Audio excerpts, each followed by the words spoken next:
I want to say there's a big difference between President Trump asking for the pardon and Netanyahu asking for the pardon. My biggest problem was that someone that's not an Israeli is interfering. But I'll give you the bottom line. In my opinion, I would not want to see the trial ending with a pardon, because in my eyes, this trial has long ceased to be the trial of the state of Israel against the Prime Minister of Netanyahu. It's the trial of the state of Israel against the state's prosecutor's office. The flaws throughout the process, the politicization of the process, the use of inadmissible evidence, legal amateurism. I think the general sense is that people were trying to hope that Netanyahu will give up his seat for his own good. And that shows that the issue is greater than Netanyahu itself.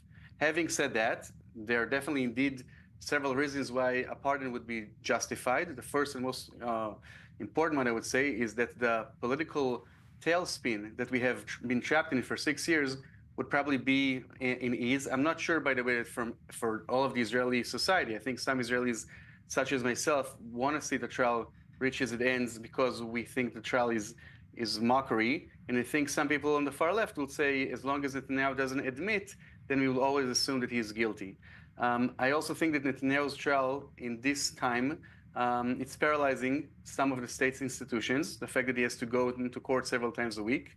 And lastly, I think there's a good reason why you should pardon Netanyahu now, is because at the end of the day, the manners in which the investigation against Prime Minister Netanyahu began before receiving the Attorney General's formal and written authorization, the bluntly unconstitutional events that took place, the forceful way in which investigations were conducted, all of that is a scandal.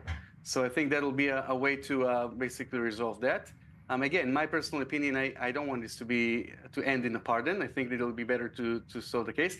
The main case so far, case 4000, the judges themselves think that there are a lot of evidentiary difficulties according to themselves, and we don't have the concept of fruit of the poisonous tree, but I would argue that in this case we have a problem. The main issue is that when you're pardoning someone in Israel, apart from the issue of the bus affair, the bus 300 affair, usually when you pardon, it's after a conviction. So that'll be a very difficult case legally to explain how can you pardon someone without that person admitting that he was guilty or saying that he was guilty.